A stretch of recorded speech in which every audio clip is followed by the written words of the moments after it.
Down to business. Got my wild cherry Diet Pepsi.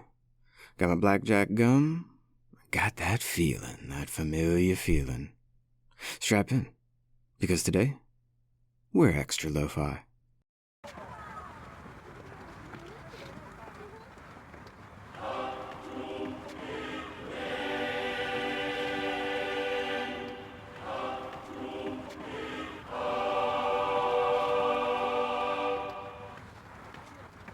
I need you, love you, I need you.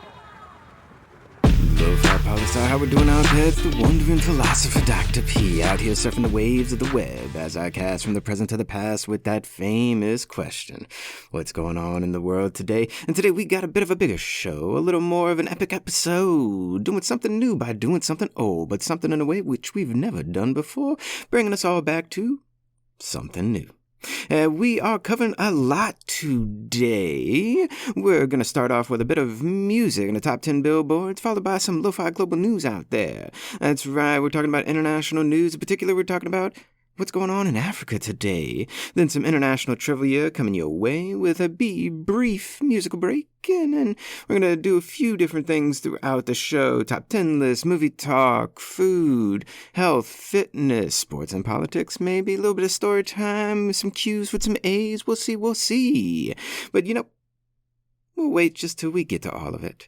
All right. And if you have any questions throughout this episode, go ahead and pause the show. Write them on down. Send them on in, people. And then just hit play again. So let's kick it with the top 10 music billboards. All right. Let's see what we've been listening to lately, or at least what other people have been listening to. All the same. Because out of the top 10 music tracks out there in the U.S. billboards, the newest one has been on the billboards for 10 weeks. The top 10s. For 2.5 months. All the rest of them been on the top 10 or on the billboards charts way longer. So perhaps it's a bit of people listening to the same old thing. Nothing new. But let's check it.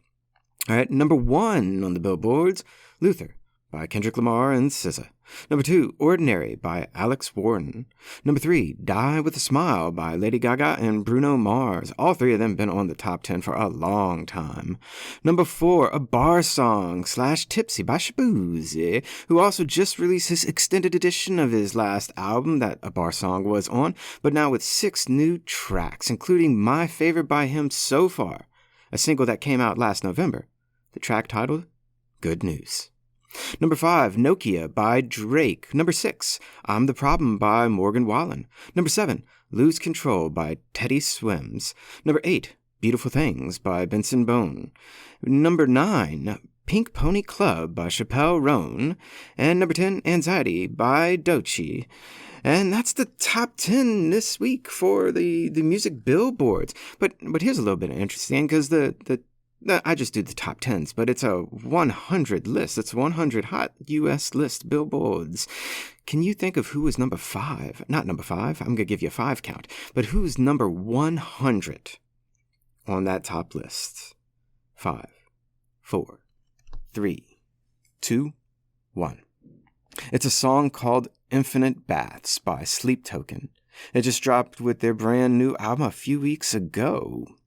Now, all right. That's enough with the music for the time being, although we're going to play some music in just a bit. Let's switch gears and go into that lo-fi global news for you. We got 5 headlines this week, and we're talking all lo-fi African news. And coming at us in the order that we're just going to take them, but these are just the headlines real quick and where they come from. So, firstly, Kenya backs Morocco's autonomy plan for Western Sahara, joint statement. And that's by Reuters News. Then we're going to take a look at another one from Reuters. Nigeria's Tinubu seeks $21.5 billion in foreign borrowing to boost growth. Yeah, we're going to talk about that. Number 3 that we're going to look at, Ghana temporarily shuts embassy in U.S. over alleged visa scandal. That's out by the BBC. We're also going to look at Zimbabwe is full of elephants and conflict with villagers is growing by AP News. And finally by NPR, South Africa's president is praised for staying calm. And I think you can already guess what that one's about, but we're going to wait to get into it. It will come. So let's dig into this Kenya piece first by Reuters. And firstly, This is hardly a piece of news. This is hardly an article. The article is little more than a press release, and then some fun facts about new joint trades and diplomatic relations between the two countries, Kenya and Morocco. So, what this article is implying, with the little bit of article that it is, that within the disputed area between Western Sahara and Morocco, that Kenya sides with Morocco. And for doing so, they're going to get some goodies from Morocco. That's it. The article doesn't talk about what this new plan really is or what it's agreed upon. It doesn't say Western Sahara. What do they say about this? What I'm guessing their answer would be, though, if I were to ask Western Sahara, hey, do you agree with Morocco's terms of you being part of Morocco? They're likely going to say no. But overall, this article, as short as it was, as absent of everything that it was, it doesn't piss me off at all. Last episode on Media Frames, I talked about how too much news these days isn't news, but rather political commentary. This article was brief, but it was filled with news. And I dig it. But I am curious to see how this conflict with Morocco and Western Sahara, that's been going on since decolonization in the 1970s and before. I want to see if this will end or not, or will Western Sahara keep fighting for independence, and what role will Kenya play in all of this? We'll definitely keep following along. Now, let's move to the second Reuters story about Nigeria's government wanting to borrow $21.5 billion from abroad to cover budget shortfalls in the coming year. And again, a short article filled with lots of news. It was a good brief read that let me know exactly what Nigeria's government is up to these days and how the economy of one of the largest economic powers in all of Africa, Nigeria, lets me know how they're doing. And the short version, that even though Nigeria is one of the largest economies in Africa, the $21.5 billion of borrowing makes up an estimated 60% of total spending marked for the 2025 budget. 60% of the year's budget is to come from foreign borrowing. Shit, that's rough. That's really, really rough. That's the majority of the government's budget for the year, that they don't have the money to spend on it. It also means that if they don't get the money, the economy could crash. It also means getting it from abroad opens them up to, things like neocolonization. It also means that if one of Africa's largest economy is struggling like this, then damn, what's that got to say about the other 53 to 55 countries where, what does it say? And we're going to keep an eye on this one, so to see just where that $21.5 billion would actually come from. Now, the article does say it comes in euros and yen, meaning Europe and Japan. But really, Japan we can get, but in Europe, who in Europe is putting on the $21.5 billion? And do they have colonial ties to Nigeria? We'll have to wait and see, people. We'll have to wait and see. Now, next up, we're going to check out this story from the BBC about Ghana temporarily shutting down its embassy in the U.S. over an alleged visa scandal. Oh, corruption in politics. So the story goes, the Foreign Affairs Minister in Ghana caught a whiff that corruption was going down in the US of A, and they investigated, and lo and behold, for about 5 years, some of the Ghana embassy staff had been extracting extra money and charges from people applying for visas and passports. 5 years. So they shut down the whole thing, called everyone from the embassy home, and suspended all the local workforce. The embassy is closed. It's closed for business. Now, it's going to reopen for sure, but damn. I'm wondering how much money they swiped off of 5 years of extra fees and visas and passports. Hopefully we'll find out soon. But then again, Ghana doesn't have any responsibility to tell us here in the U.S. what that is. So we might not know. All right, now out to Zimbabwe, and the AP article about the country has developed a very special way of helping humans and elephants coexist. I love this already. You see, Zimbabwe has about 100,000 elephants, which is double the capacity of the area, and with climate change and drought, it's forcing elephants into human areas more and more, where they trample and eat crops and cause trouble for some people, but really, they're just being elephants. They're elephants being elephants, and the people are just being people, just like elephants and people be. But in places where resources are scarce, and every little bit matters, well, you literally get humans and elephants competing for some of those scarce resources. But starting last year, the conservation services of Zimbabwe started tracking elephants with GPS devices, and when a herd starts going toward human areas, it triggers an alarm, and the conservation services sends out a call, and their people go out and warn the public in the area to mitigate conflict and to keep humans and elephants both safe. And you see, to me, this is so cool. This is what you can do when we work together with nature so that everyone is good to go. Everyone, of course, also includes the elephants. I just love stories like this about how people are getting innovative in order to coexist with nature. Fucking cool to me. And hopefully it's fucking cool to you. Now, what is not cool is this next story by NPR. And no, I'm not throwing shade at NPR. I'm throwing shade at the fact that this is really happening in real life. Now, let us understand that South Africa, for almost the whole of the 1900s, was controlled by a white minority group that subjugated the black majority population. That was called apartheid, and it was the legal segregation and subjugation of the races, and it was an authoritarian government. The country was an oligarchy. Period. Those are facts. Apartheid ended in the 1990s, and South Africa became a true democracy with the electing of their first black South African president, and his name was... Right into the show to let me know you know. That's right. Okay. So now, fast forward to today. We are 30 years on, where a country called the US of A is falsely claiming a genocide has taken place of white South Africans. You know, race is still a hot-button issue everywhere in the world.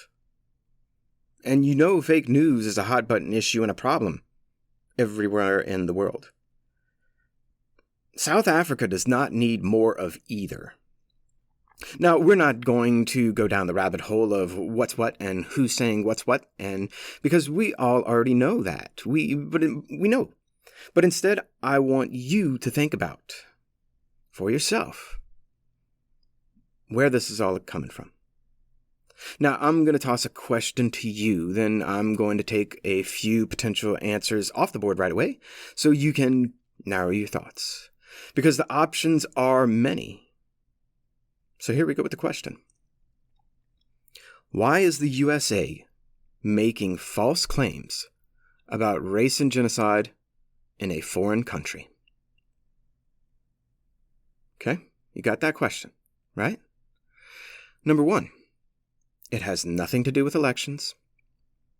Number two, it has nothing to do with elections.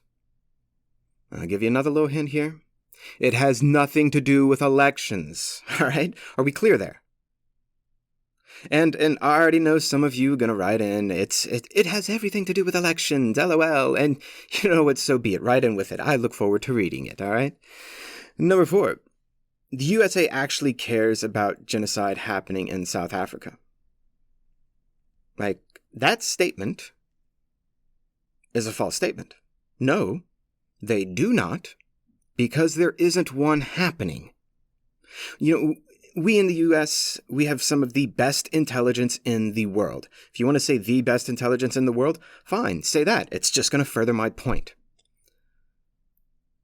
If the US has the best intelligence in the world, and we know there's no genocide, why is the government claiming there's a genocide? Because if there was a genocide, well, there are actual other genocides going on around the world, right? Tragically, there are. And we and everyone else knows these genocides are happening. And this entire thing has to do with one of those genocides happening. Which one is it? How does it connect to these two countries from the story? What's the motivation behind the accusations on South Africa? And what does the USA gain from doing this? That's a question to you. Write in, people, write in. And, that's Lo-Fi Africa News for you. And we're going to take a brief musical break because I definitely got to get some water. We're going to come right back with some international trivia for you, a top 10 list, and more.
All right. We are back and jumping right into that international trivia. And it's the African edition of Trivia Today. We're going to stay with that theme for a second. And our first one, an oldie but goodie to get you warmed up. I know you already know this one, but what is the newest country in the world and when did it become independent? I know you know this one, people. I know you know it. What's the newest country in the world and when did it become independent? South Sudan in 2011. All right. That's the easy one, people. That's the easy one. Let's get a little more difficult for you, but not too difficult for you. We want to make things interesting, though. What country is east of Ghana and west of Benin? Well, checking out your African geography now. So, in other words, what country is between Ghana and Benin? All right, let's think about this one again. What country is to the east of Ghana and west of Benin? So that just means what country's in between Ghana and Benin? And our answer is Togo. That's right, people, Togo. How many of you got that in? Write in and say, I got it. I know you probably did. Now, number 3. What is, or rather, this is a two-parter for you. We'll do this first part first. Yeah. We'll do this first part. Now, instead of smushing them together. What does MENA stand for? And MENA, if you're wondering, because I know it's when you see it, but when someone says it, you're like, what are you talking about? MENA, that's the acronym spelled capital M dot E dot N dot A dot. MENA. What does MENA stand for? All right, 5, 4, 3, 2, 1. Stands for the Middle East and North Africa. That's right, Middle East and North Africa. It has the acronym MENA. Now, part 2 of the question. Why is North Africa grouped in with the Middle East all the time instead of just being called part of Africa? Coming at you again. Why is North Africa grouped in with the Middle East all the time instead of just being called part of Africa? I know you probably got your answers already, and that's good, so I'm going to give it to you. 5, 4, 3, 2, 1. Because of colonization and Western assholes. That's right, it's a human construct. Colonial powers just made that shit up. And that's the whole reason. Because if you look on the side of a mountain, do you see this is Middle East, North Africa written there? No, you don't. That's just some asshole made it that way, and that's what it is. All right, number 4. What's the largest country in Africa by geographic size? I think this one you got it. What's the largest country in Africa by geographic size? 5, 4, 3, 2, 1. That would be Algeria, my friends. Algeria. Now our final one for the day. What country has the largest economy, as measured by GDP, in all of Africa? And we are thinking about unofficial estimates for 2024. All right? What country has the largest economy, as measured by GDP, in all of Africa, according to unofficial numbers and estimates for GDP in 2024. And I'll give you a hint. This one used to be top, but then it was taken over by a couple countries. Now, maybe coming back. The answer? South Africa. And there you have it, people. How'd you do with these 5? Did you go 5 out of 5? Or rather 6 out of 6 in trivia today? Write in, let us know. Now, moving forward, because we never move on from anything, to today's top 10. That's right, in keeping with our Africa theme, but going the opposite way of the largest countries on the continent. We're doing the 10 smallest countries in Africa. Here we go. Number 1, the smallest country in... Well, no. We're going to go opposite. Instead of giving you number 1, I'm going to give you a 10. Do it a count down instead of a count up. So, number 10, smallest country in the world, Burundi. Number 9, Rwanda. Number 8, Djibouti. Number 7, Eswatini. Number 6, the Gambia. Number 5, Cabo Verde. Number 4, Mauritius. Number 3, Comoros. Number 2, Sao Tome and Principe. And I once did an undergrad paper or presentation on them for a class. And I mixed it up. I thought I had to do a juggling presentation that day, and I totally didn't. I had to... That's a different story. That's a story time with Pickering. Anyway. Number 1, the smallest country in Africa. What do you think it is? Smallest country in Africa. And it can be surrounding Africa, because Cabo Verde is an island, and on this list, Madagascar is also included on this list, although the answer isn't Madagascar. So the smallest country in Africa? 5, 4, 3, 2, 1. The Seychelles. And there you go. And that's our 10 smallest countries in Africa. And wow, we say this is a fascinating and fun list. But what do we really know about a country by just looking at its size alone, huh? Simple answer. Simple answer is not much at all. No. I don't know anything just because of the size of a country. In order to tell a little something about a country, we have to dive a little deeper and do a little segment called Country in the Spotlight. That's right. For today's Country in the Spotlight, we're going to talk about the Congo, though not the Congo that people most oftenly talk about. That would be the DRC, the Democratic Republic of the Congo. For us, we're talking about the less talked about neighbor, the Republic of the Congo, the neighbor to the west of the DRC. So what to say? What do we know? What do we know about the Republic of the Congo? Well, with keeping with the geographic area that we've been talking about, the Republic of the Congo ranks 27th out of the 54 countries as far as physical size. So right there, that tells you that they're a mid-sized country. They're not a tiny country. The country gained independence in June of 1960. That's 65 years ago next month, people. And that's a minute ago, but really, that's still pretty new. 65 years is not that long. And Belgium was the colonial occupier. Take from that what you will. Now, we're going to look at some of the newest data we have on income per capita, human development, social development, gender development, corruption, media freedom, and overall levels of civil liberties and civil rights in the country. So, let's go. Now, looking at World Bank GDP numbers, they are at about $15 million in GDP. Now, this is for 2023 because we do have new data, maybe. Maybe we'll talk about that, maybe. Now, as far as ranking, $15 million in GDP, what does that really mean for the country? Well, if you rank it to the other 193 or 200 countries in the world, that puts the country at about 140th. So already that should let us know that it ranks in the lower end of the countries as far as size of their economy. But we need to look at the number of people as well, so we need the GDP per capita. And the World Bank 2023 value for GDP per capita is about $2,478 per person per year. That's not much. And it ranks it at about 150th in the world, meaning rather quickly, we're getting a view that the Republic of Congo doesn't have a great economy. But there's still several other measures of development we have to take a look at. Like Human Development Index, which measures health, education, and income. And nerd alert here, people, nerd alert. I'm checking all these different stats Breaking news, we've got new data on HDI. That's from the United Nations, right?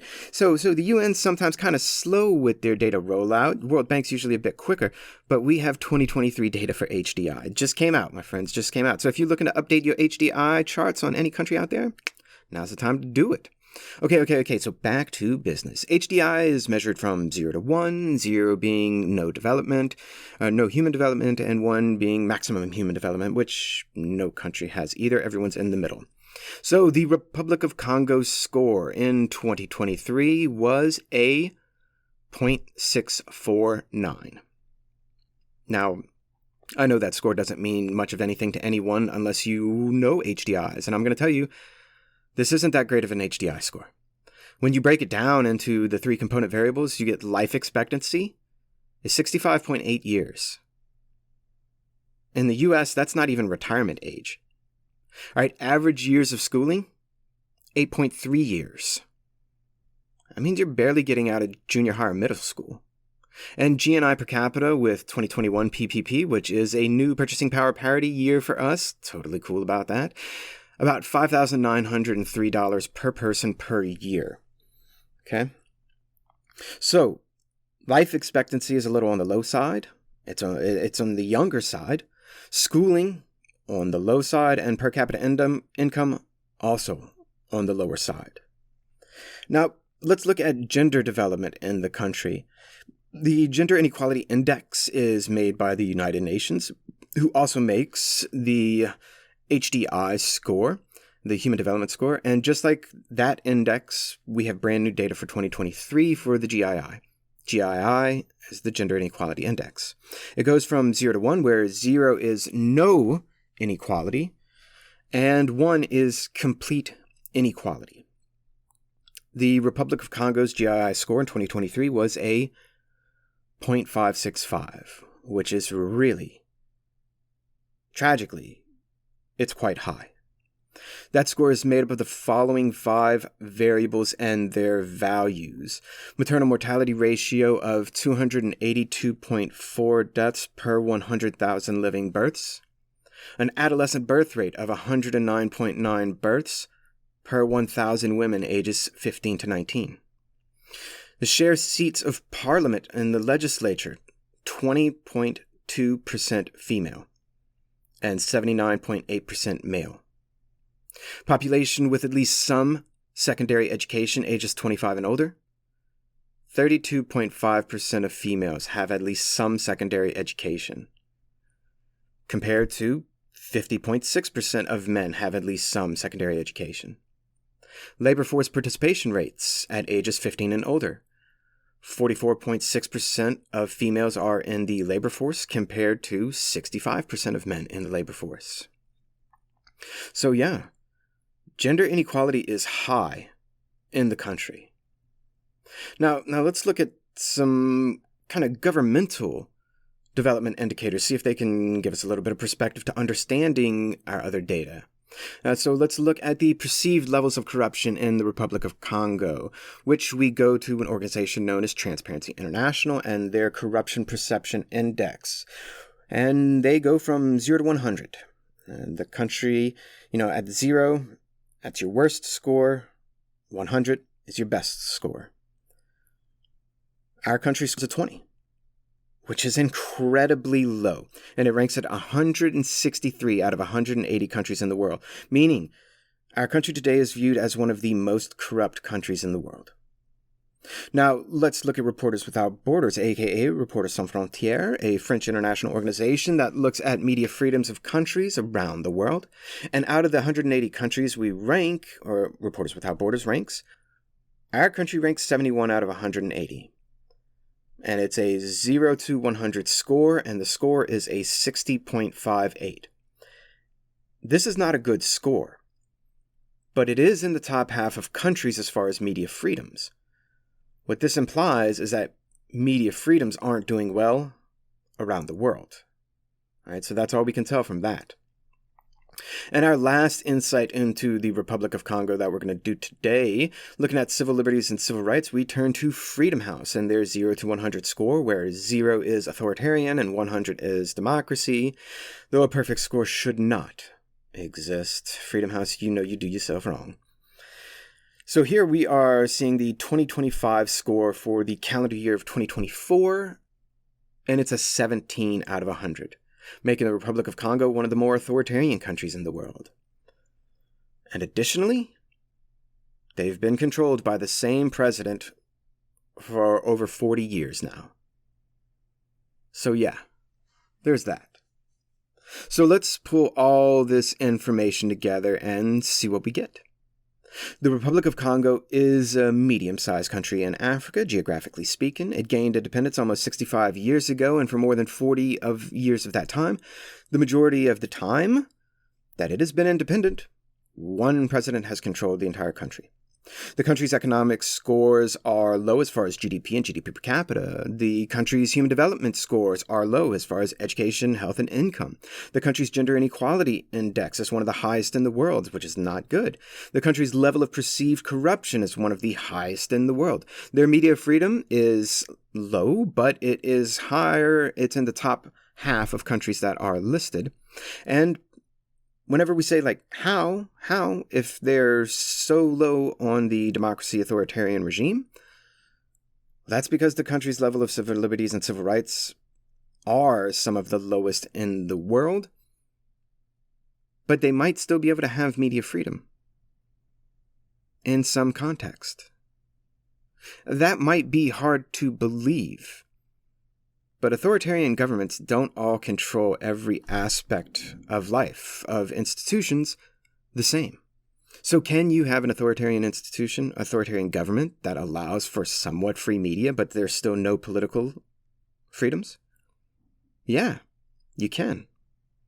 And all in all, this information points to a new country in Africa, in the world, and that since independence came, one man has taken control of that country, funneled all of the power and money into himself, into a patriarchy where women are discriminated against more than in most countries in the world, and all in all, a country where the people have no power.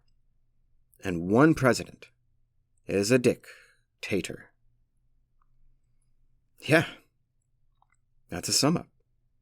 But really, we need a whole lot more information to know what's going down in the country. We need all this data over time. We need to look at trends. Are things getting better? Are things getting worse?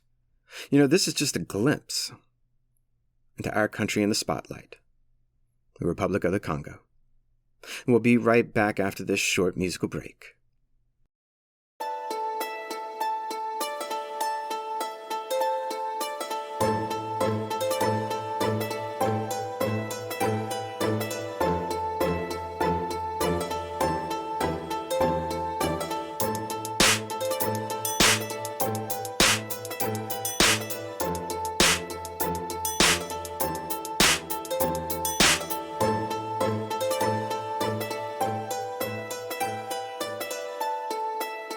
And we are back with the top 5 movies at the U.S. box office this past weekend, this Memorial Day weekend that just came and went. Let's see what are the top 5 grossing movies out there. The movies that you went to see, or maybe you didn't go to see. We'll find out soon. You know, coming in at number 5, Sinners is staying on track, still keeping on, making on money. Number 4 is Thunderbolts. That would be Marvel's newest edition. Number 3, Final Destination Bloodlines. And you know what? It's funny. That was the first movie I might have ever snuck out of my house while being punished during when I was a kid. I don't know. Maybe it was that one. I think it was that one, the first one. I don't remember. Number two at the box office, Mission Impossible: The Final Reckoning. And we reckon it will not be the final time Tom Cruise does a Mission Impossible movie. I don't care what they say. And number 1 this weekend at the box office, a movie that opened this weekend and made $182 million just in the U.S. Lilo and Stitch. That's right, 182. And there you have it, the weekend at the box office. But What have you been watching lately? What you been watching for movies, TVs? Write in, people, write in. I want to know what you got going on. Lately, I will say I've been on a bit of an anime kick. That's right, the semester's out, so I've been tuning into some tunes. I'm not telling you which ones, but I am making time to go see one of these movies on the top 5 list. Not gonna tell you which one, but one of them I definitely want to get out there and see. Now, let's switch into our health and fitness segment of the show. That's right, this is definitely a first for Lo-Fi Live. Where we're just going to talk about some health and fitness and what's going on lately. And so today, and probably most times, we're going to talk about, what's going on with running and me and yoga and mat Pilates. And yes, I did say mat Pilates. And, the fact is that it's summertime, people, and it is getting hot as hell out there. And so this episode of Health and Fitness, really, we're going to talk more about that. Summer and fitness and how to do it. Because in New Orleans, it'd be hot right now.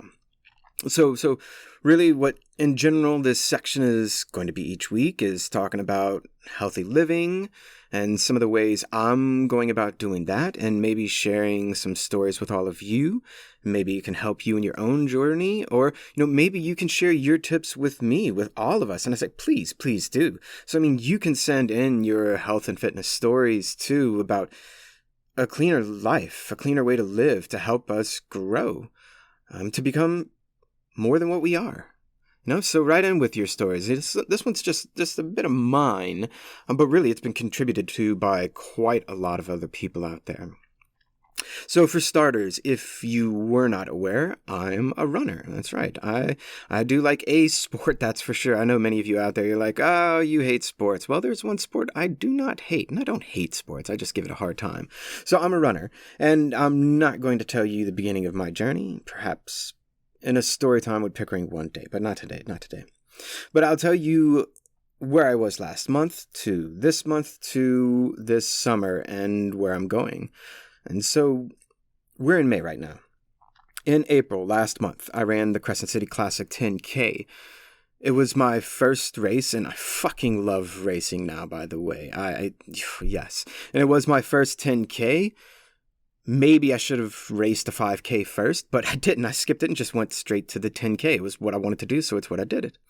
So I did that last month. And from then to, a couple of weeks ago, I've just been kind of chilling with my running. I took a week off in that period, and some weeks I run 3 times a week. Some weeks I ran twice a week. I think most weeks the past month I ran twice a week, and that was about it. While I was training for the 10K, I was running 5 times a week, sometimes more. But since then, I've been trying to figure out, what do I do next? What's my next goal in running? And I've thought about starting to get ready for going back to the beginning, really, and redoing everything I've done in my journey, but just doing it with a different mentality, having ran a 10K. I also thought about training for a half marathon, and that's a lot. So I was like, I don't know about that. And then I thought about just running to run. And then it just hit me, like just last week or the week before, as I just moved, and now I'm running around in a new neighborhood, and I'm more energized to go outside and really get back into at least 3 runs a week. But it's also summertime, and it is so hot. So hot. Now, I love it. You're sweating everything out of you. It's so good. It's so good. But you see, I've been running and training for a 10K in cooler temperatures. And that's a big difference than running those same distances, same paces, same efforts, times, miles, and meters. It's different doing that in cooler temperatures than it is in the summer heat. I can't do it the same way I was doing before. For one, I'm not the same runner that I was before. And 2, it's not the same weather that it was before. So really what I've decided in just these past couple weeks to do, instead of training for a marathon or going back to the beginning, I decided this next phase of my running would be dedicated towards training myself to run in the summer heat. Safely, effectively, and really all about having fun. Having that fun in the sun. Such a cliche statement. I don't know why. It just came to head. All right. So my 10K speed, my 10K effort, and my 10K pace, those are gone in the face of summer heat. Speed, effort, pace, all change. So some things that I'm really focusing on as I figure out what my new paces are, what my new efforts are, and things like that. Summer heat. Hydration, people. Rule number 1. And eating a few hours before I go out on a run because it's so hot, and bringing food and water with me. I wear a camelback, which has at least 2 liters of water in it, and I bring protein with me as well when I go. I run in the shade, always running in the shade, and I run either early morning or late afternoon evenings. And taking it easy. Starting at an easier effort, or rather, the same easy effort, but a slower pace than I normally would. And this is a bit tricky in the wordage and verbiage here, so I'm going to take a little bit of time to explain it. Your easy effort in the summer heat in New Orleans should not be the same pace as your easy effort during a cool and perfect day in New Orleans. All right? That's just like the short version, but I will dive into that more and to why that is. But also before I go out and run, sunglasses, check. Running hat, check. Sweatband or headband to collect sweat, check. Light-colored clothing, check, super check. Wicked cloth or wicked clothing preferred, so the sweat it doesn't stick to me as much, and I never put on a cotton shirt when I run in the summer. Ridiculous. It weighs a ton, and it sticks to you. Sunscreen. Oh, I'm going to invest in some sunscreen stock. And again, I run in the shade. But I do a lot of stuff, as you can tell. Like, I do all of these things just to prep to going on a summer run. And that's before I take one step. That's before I start stretching or anything else. But another thing that I'm doing outside of that to prepare for summer running is it's not just that I want to train my body to adapt in the summer temperatures while I run, but I want to attune my body better to run better. So I've been reading a lot of running literature, and I know many of you know I don't like to read generally, but I've been reading a lot of running literature, and mat Pilates is always getting hype on how good it is for a runner's core, and just so many different health reasons. So I just happen to know someone who's well into mat Pilates and reformer Pilates and things like that, and they really set me up to help get me started on this, as well as with yoga to improve my flexibility in order to do mat Pilates, which are hard as hell. All right, damn, Pilates it's so good for your core, but it is so rough. Makes me want to go for a run instead of doing Pilates or yoga. But that's kind of the point. The point is to do different exercises, which I'm also doing elliptical now, but it's cross-training to help improve my running by improving my body and my mind by adding variation into my life so that I can then better train my body to do summer running. So yeah, all of this I do before I step out into a run. Now granted, I do Pilates and yoga alternating days of running, but the point is I'm doing all of this in preparation for getting my body used to a summer run. All right. Now, to get back to the conversation we were briefly having about running the same pace in cooler temperatures versus hotter temperatures and easy efforts. So today, or yesterday rather, I did my first summertime 5K, and I love distance running. It's more steps, more time, more meters and miles, and more of me just being with me. But distance running is a challenge to begin with, and even more of a challenge in the summer. Like, no doubt. In this summer heat over here, it's killer. So I've run my 5Ks in beautiful, cool weather. I love it. I love it so much. One of my favorite distances, though I do prefer 6K and the 7K. Can't even talk about that right now. One day I'll talk about 7Ks. But anyway. I knew I was going to do my 5K yesterday and that I should be going for an easy effort, especially at the beginning, and my body will naturally pick up the pace as I get into the run. But I also had to think, my easy effort that I started with yesterday, which was in like 32-degree heat, and yes, I'm throwing out that Celsius to you, and yes, I will translate for you, it was about 90 degrees Fahrenheit yesterday. But my easy effort in 90-degree heat, hotter than that probably, that easy effort should be slower than my easy effort in a 60-degree temperature day. You see, I give the same easy effort in the 5K run, in both of these two conditions. But my body uses way more energy to run in 90-degree heat, so in order to match the easy effort in 60-degree temperatures, I have to decrease my pace in the 90-degree temperatures. You get me so far? So, strictly speaking, your effort does not dictate your pace.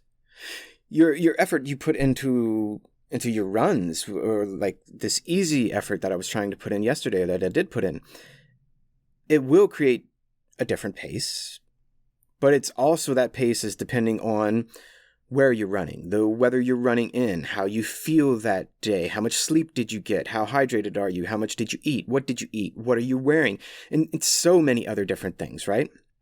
All of those things affect your pace. And your easy effort, though, regardless of all those things, should always feel easy to you, no matter how fast you're running, no matter what conditions they are. So the point is, with summer running and training my body to run in the summer heat, I have to do all the things I talked about prepping for my run, and I have to cool my pace down. I have to focus on my efforts and not the numbers on my phone. Does that make sense? So my 5K yesterday was, of course, slower than my 5Ks running at cooler temperatures. That's natural. Now, if you want to follow my summer running journey, follow Lofi Poli Sci on Instagram. I'm posting all my running stuff there. And please write in with your tips and comments and suggestions for summer running or even mat Pilates or yoga. You know, you got some stuff out there? Send it to me. Help us all out. Give us all some tips. We'll share it on air. Now, health and fitness are so connected to what you eat and the music we listen to. So each week I'll give you my fave food of the week along with my fave music of the week. So my fave food of this week, which I made just a couple days ago, I made a chicken vegetable stir fry with rice. Best thing I ate all week, for sure. Onions, bell peppers, shallots, asparagus, mushrooms. Oh, so good. A little bit of soy sauce with the rice, and I used some blackened seasoning to put all over it. A touch of salt and pepper. I try to stay away from salt, especially if I'm already using soy sauce, which has sodium in it. But definitely my favorite food of the week. Right in. You know, give me some ideas on what you're cooking with lately. What are your favorite foods that you've been eating on? And music of the week? Well, this is a bit of a journey story for you to share where it's been and where it's going. Maybe we'll see what happens. My music of the week? Well, for about 25 weeks now, not really any music for me. At least not like a music of the week or song of the week kind of thing. You know, in even running, I don't run with music like most people do. I do guided runs, and while the guided run isn't talking, I just run in silence. Although my head is never silent, that's to be sure. Now, if you have some musical suggestions to get me back into some music, I am all ears. Write in, people. Write in with maybe some of the stuff that you do, just around the house, or while you're running, while you're not running, while you don't want to think, while you do want to think. What music you listening to these days? What music makes you feel good? Now let's switch gears again into sports and politics. That's right, I whispered, because is it really true? We don't know yet. We don't know. You know what to say about this. I think perhaps, and honestly, we should really use this as an intro to this segment and an invitation to all of you, really, because believe me, you know way more about sports than I do.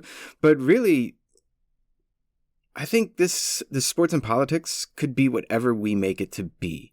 Because sports is always political these days, especially in professional sports, and even in collegiate sports, it's really, really political these days. Now, in this segment of the show, I do want to focus on the world of sports and politics, and the intersection of the two with the fandom. How we as viewers, as fans, how we deal with the politics of sports. That's what I'd really like to think about here. So write in if you have ideas or specific instances that you want to talk about, because really, I need a hand with this, people. I need a hand. All right, and we will be right back after another brief musical break, and we get into one of our last segments of the day.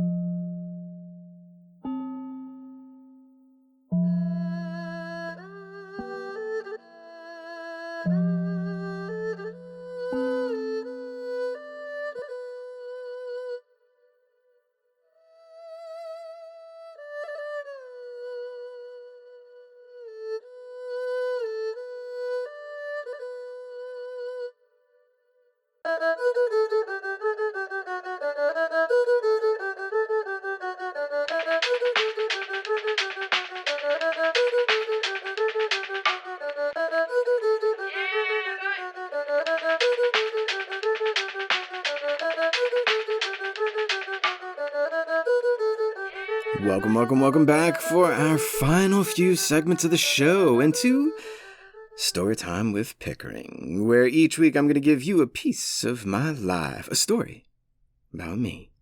And for this first one, I'll say this is a bit of a throwback, because this isn't the first time we've done long-form episodes. I mean, it's the first time we've done it like this with these segments, or some of these segments, but it actually goes way back to the spring of 2022 in what would have been season 5. And I met some wonderful people back then. Shout out to Kayla for graduating. So proud of you. Met you back then. Roman, you were there too. You were just in this last semester, but you were there in spring 2022 as well. I remember. Let's see who else was there. I think Danny was there, and William, Alex. I think you still listen. You're out there so many years on to law school, getting almost done with that. And Kristen, your emails about what we needed to listen to and what you could skip in the long form episodes, I still remember. And William, you always came with stuff to talk about in class. So many of you did. There's a ton of you out there who likely remember or pleasantly forgot about these long form episodes. But it was only that one season, only for 4 months. That was it. The rest of the 5 years, we've never done long form episodes. Not before, not since. And at that time, I told a lot of stories of my lives, but that ended in 2022. And damn, my life has changed drastically since then. And during that time in particular, that spring 2022 season, in one or two very, very particular ways, my life changed. And I started fighting an uphill battle in 2022, and that one that I'm still very much fighting today. And I don't think it's something I'm really going to talk about on air. Sorry, not sorry. But the stories that fill the pages of these last 3 years, even some of those stories in 2022 in that spring, there's lots and lots of things I can tell you. So we're going to have... There's lots of food and goodies for us to nibble on for this in the future. So coming to an episode near you soon, next week, Storytime with Pickering begins. That's right, and now to our final segment of the show, the Q&A section, which we really don't have Q&As this week because I didn't put a call out there on all social media places asking for people to write in their questions, but I'll talk about just a couple quick things that people have been writing in on, because a lot of you are still passing on words to me, sending me words. There's a discussion about the 10 inmates that escaped Orleans Parish Jail. There's another discussion on how many countries out there and which ones dislike the United States the most. Very interesting conversation. There's a discussion where people, they know about Biden being unfit for president. When did we know about that? And how a certain podcast from the New York Times that I was sent really led to me creating the last episode of the show in Media Frames, and a whole bunch of bullshit that certain people were claiming that simply wasn't true. But then there's also a discussion about South Africa. There's a discussion about tariffs and trades. Like, really, there are so many discussions going on with many of you out there that if any of you have questions or things that you want me to just kind of focus on for a minute, write in, and they fit perfectly into Q&A. And lastly, come on to the show. You know you want to. Yeah, you know you want to. I mean, come on. We need you. Yes, we do. And if you want to get in touch with the show, just catch us on Instagram, YouTube, LinkedIn, or email. And don't forget to eat your cereal with a fork and do your homework in the dark. Love you, Lo-Fi. Always remember that Lofi Poli Sci is more than just me. It's the we that we be. A new day.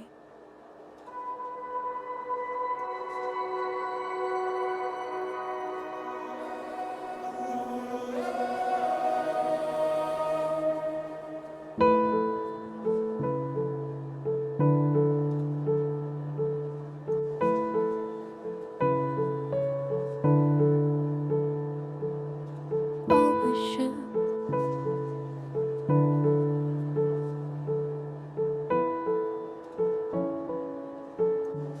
be with you.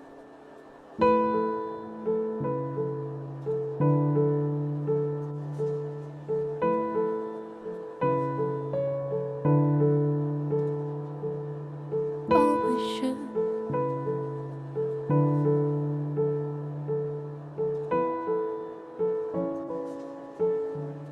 be with you.